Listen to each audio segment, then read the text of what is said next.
রানীগঞ্জের TDB কলেজে ছাত্রীকে যৌন নির্যাতনের প্রতিবাদে রানীগঞ্জ থানায় স্মারকলিপি প্রদান করা হয় বামেদের পক্ষ থেকে। এছাড়া 17 দফা দাবি নিয়ে একটি স্মারকলিপি রানীগঞ্জের বোরো 2 অফিসেও জমা দেন তারা।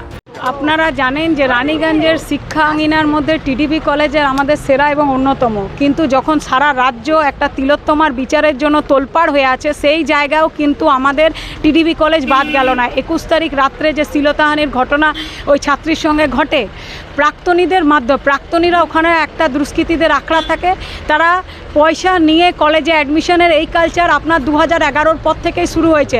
তীব্র প্রতিবাদ বিক্ষোভ আমরা করে আমরা যখন প্রতিবাদ জানাই, আমরা পরিচালনা সমিতি যে আছে টিডিবি কলেজের, সেখান থেকেও কোনো রেজাল্ট ভালো পায় না। এবং পুলিশ প্রশাসনের কাছে আজকেও যখন আমরা ডেপুটেশন দিতে গেছি, ওনারাও আশ্বাস দিতে পারছেন না এবং ওনাদের বক্তব্য থেকে আমরা সন্তুষ্ট নই, কারণ ওনারা ডেপুটেশন কপি নিতেই মনে হয় ভয় পাচ্ছিলেন তৃণমূল সরকারের যে আশ্রিত দুষ্কৃতীরা টিডিবি কলেজে বসে। রানীগঞ্জের অনেকগুলো মানুষের দাবি আছে। সেটা প্রথম কথা হচ্ছে যে রানীগঞ্জের সমস্ত রাস্তা বেহাল অবস্থা। এই যে বড় অফিসের সামনে থেকে যে রাস্তাটা যাচ্ছে সেটার বেহাল অবস্থা।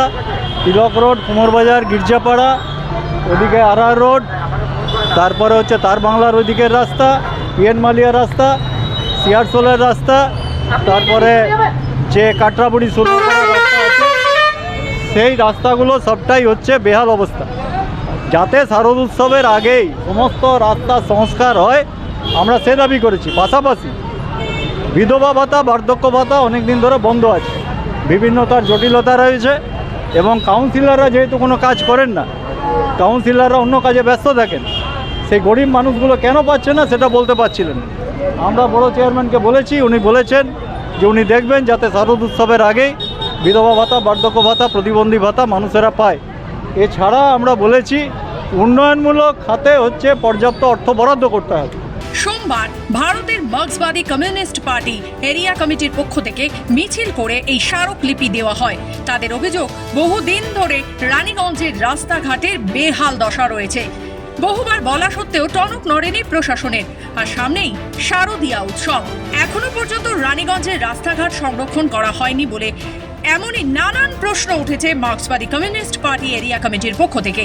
তারই সাথে মায়েদের বিধবা ভাতা, লক্ষ্মীর ভাণ্ডার, রানীগঞ্জের রাস্তাঘাটে স্ট্রিট লাইট, রানীগঞ্জের ট্রেন পরিষ্কার না করায়, এরকমই বহু দাবি নিয়ে আজকে স্মারকলিপি প্রদান করা হয়। ডেপুটেশন দিতে এসেছিলেন ওনারা। দাবি ওনাদের ছিল old age pension, Lakshmi Bhandar, বৃদ্ধা পেনশন, আর রাস্তাঘাট, আর আপনার তিরপল, হাউজিং ফর অল, এইসব। তো আমাদের এই ওল্ড এজ পেনশন, ওদের লাইফ সার্টিফিকেট লাগে, সেটা সবাইকে মানে সার্ভে হলো, সব জমা করলো। অনেক লোক মারা গেছে, ব্যাংকে টাকা জমা হয়ে যাচ্ছে, দুর্বল লোক নাই। এইটা সার্ভে হলো, আর কিছু কিছু টাকা ছাড়া গেছে, সব পাচ্ছে। আর এইসব পূজার সময় সবাইকে দেওয়া হবে। এ বিষয়ে সংবাদ মাধ্যমে বোরো 2 চেয়ারম্যান মোজামেল শাহজাদা তাদের এই সমস্যা সমাধানের আশ্বাস দেন। পাশাপাশি রানীগঞ্জের টিডিবি কলেজে দুঃখজনক ঘটনা ঘটে যাওয়ায় আজ ডিওয়াইএফআই এর পক্ষ থেকে রানীগঞ্জ থানায় একটি স্মারকলিপিও প্রদান করা হয়। রানীগঞ্জ থেকে সমীর বদ্ধকরের রিপোর্ট, খবর বাংলা।